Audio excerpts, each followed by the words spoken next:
Hi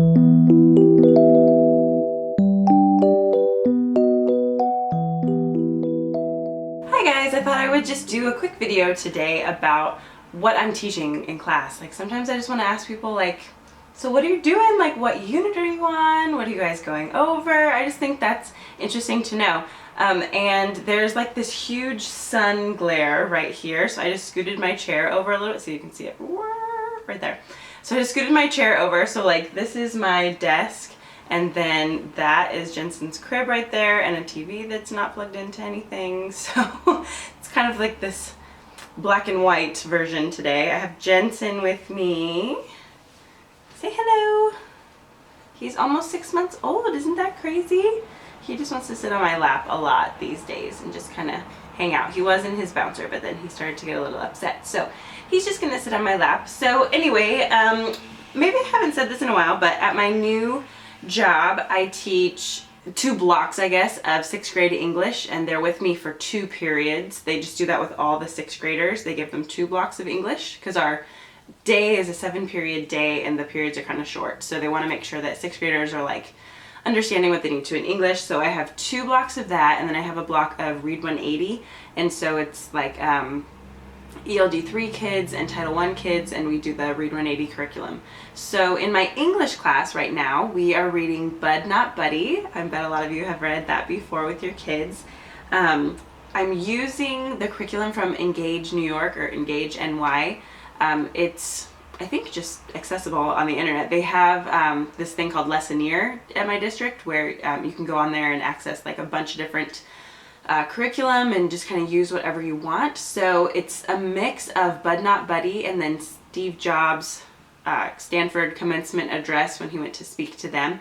And so the theme is like words to live by, because in Bud Not Buddy he has all these different kind of rules and things that he lives by, and you know, anytime he encounters a new situation he refers back to his rules.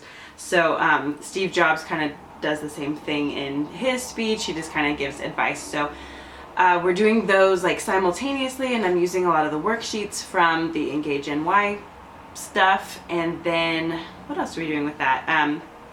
At the end I'm going to have them choose their own words to live by and give a 1-minute speech. So that will be like at the end of the semester, right before Christmas break. So you know, Christmas break is that last week is always a little crazy. Anyway, we go all the way up until the 23rd, so that's going to be their final project. We also do vocabulary. We do that on Tuesdays. We'll watch the news, like the week in news from the previous week. So we do it on Tuesday, and then that's their vocabulary lesson for the week, and their worksheet is due on Friday. It's mostly a homework thing. We watch the video a couple times, but my kids have really high reading levels and like really high Lexile levels. They know a lot of vocabulary words, but they aren't as familiar with just kind of words connected to current events. And so that's kind of interesting for me to give them a little bit of a challenge, and for them to sort of think outside the box. Like they're very used to just memorizing like lists of words, but then when they're asked to kind of engage with what's going on in the world today and apply their knowledge to that, it's a little bit of a challenge, but it's really good for them, and they like the raps and stuff. One of these days we're gonna have to enter the shout out contest. With my Read 180 kids, I am just using the Read 180 curriculum. I hadn't been trained on that until recently. Like I've done a couple of one-on-one trainings with coaches, you know, like instructional coaches. And then I think I have another training this week actually. So I wasn't really using it as it was intended to be used at the beginning of the year, but I've gotten some help, which has been great. And so now we have 4 rotations, and we use like the R Skills book. If you teach Read 180, you probably know what that is. And so like with me, there's a station, and we usually just kind of go over like 1 page at a time. Maybe we read the little story. I kind of skipped around. Like I did the Edgar Allan Poe Fall of the House of Usher story around Halloween, even though we weren't quite there yet. And then this time I moved to the the child labor, like stolen childhoods chapter, since I'm doing Dressember and a lot of my kids know about it and they've been very interested. That kind of coincides. So we're doing that right now, and so I'll do like you know, one article with kids around me and we can kind of talk about it and I can check for understanding. Then they go to a writing station where they kind of continue whatever they were working on with me and like answer the questions or make an outline or something. Then they go to a read 180 station and do 15 to 20 minutes of read 180, and then they go to a silent reading station. So there's 4 rotations going on all the time. On Tuesdays we go to the library instead of, like, we just do 3 rotations. We don't have a silent reading station so that we can go to the library.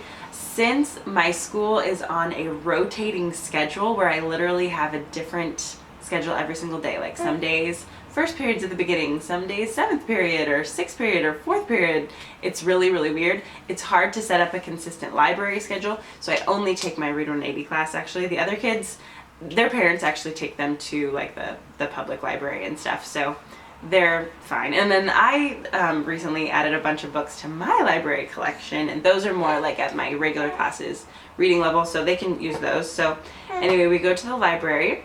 On Wednesdays, all my classes do restorative circles, and I need to make just a dedicated video to that. I've been meaning to. It's going pretty well. It's kind of like, it starts off really, really cool because it's novel and they're excited about it, and then it kind of dips because they're like, oh, this is, you know, not as fun anymore, and I'm just gonna joke about it and kind of try to ruin it, and then you have to kind of nip that in the bud, and then it gets a little bit better. So it's going pretty well.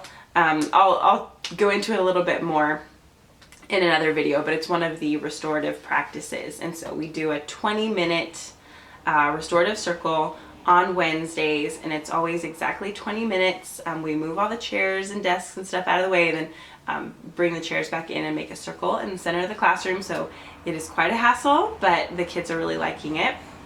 Can't think of anything else really. I coached volleyball at the beginning of the year, so that's over now, but that was a lot of time. It didn't seem like it was going to be a big time commitment, but I coached both teams, so did kind of end up being a pretty big time commitment.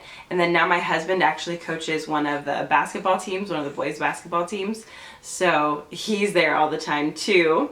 So we're into the sports. Our school's not like a big sports school, it's more focused on academics. And I guess I never really gave an update. Like, I remember when I switched schools, I didn't want to talk about it too much because not everyone at my old school knew, and plus I didn't know much about it, so I didn't have a lot to say. But now that I've been there for a couple of months now, it's December, so it's been almost, you know, half a school year that I've been there. Now I'm really getting into the swing of things. Like, the rotating schedule was a little bit weird.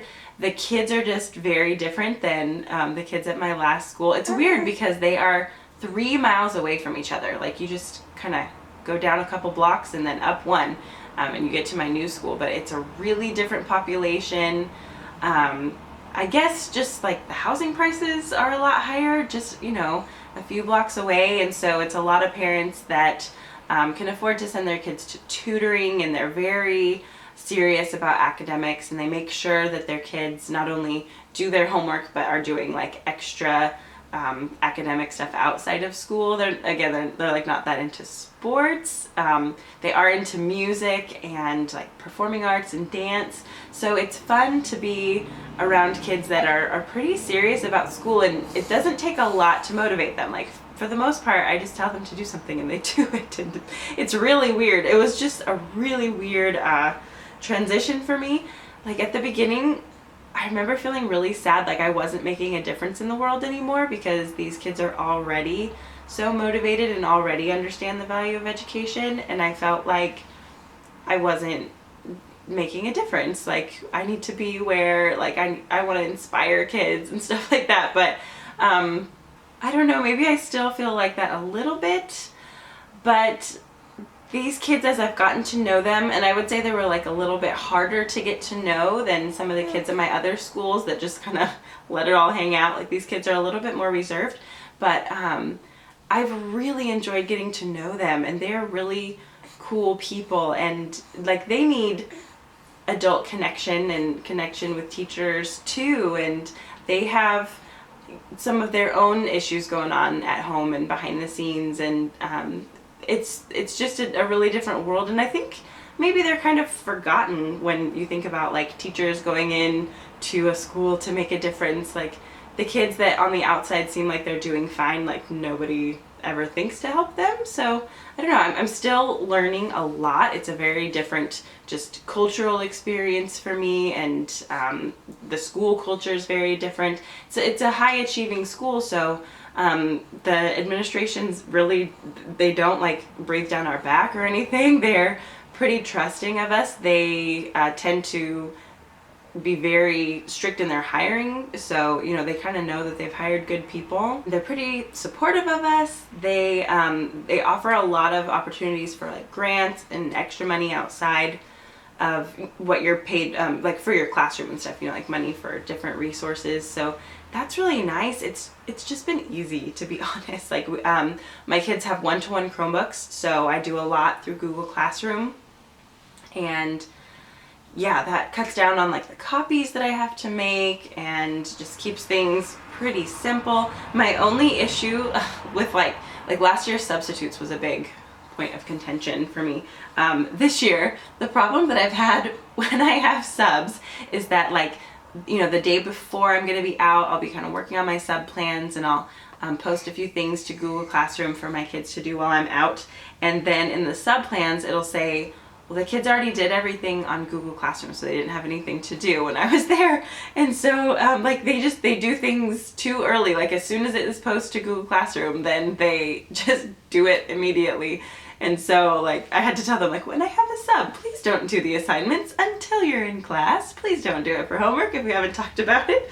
So it's kind of funny. I have just a really different set of like rules that I have to have, so it's really funny. I think I mentioned before that Jensen's daycare is right around the corner from my school, and like you could really only get into that daycare if you worked in that city, because it's for like city employees and hospital employees. So I'm so glad for that. Like we love his daycare. He does great there. They love him. You're learning so much, huh? You're doing such a good job. Sorry that like just his big old forehead is showing. If you were a little bit taller, you could be in more of the shot. Huh? You said like that? Yeah. Hi. So anyway, that's my little update. What lessons are you on right now? What units are you doing? I like to hear like the specifics from people sometimes. So like if you're reading a book with your kids, what book are you doing right now? Or what history chapter are you on? Or what language unit are you on? So let me know in the comments below. I always like to hear those type of things. So, ooh. I think we're gonna go get some baby food. Yeah, we haven't tried like vegetable baby food yet, so we are going to start that next week, I think. Ooh, alrighty. Anyway, thank you so much for watching, and I'll see you in my next video. Bye.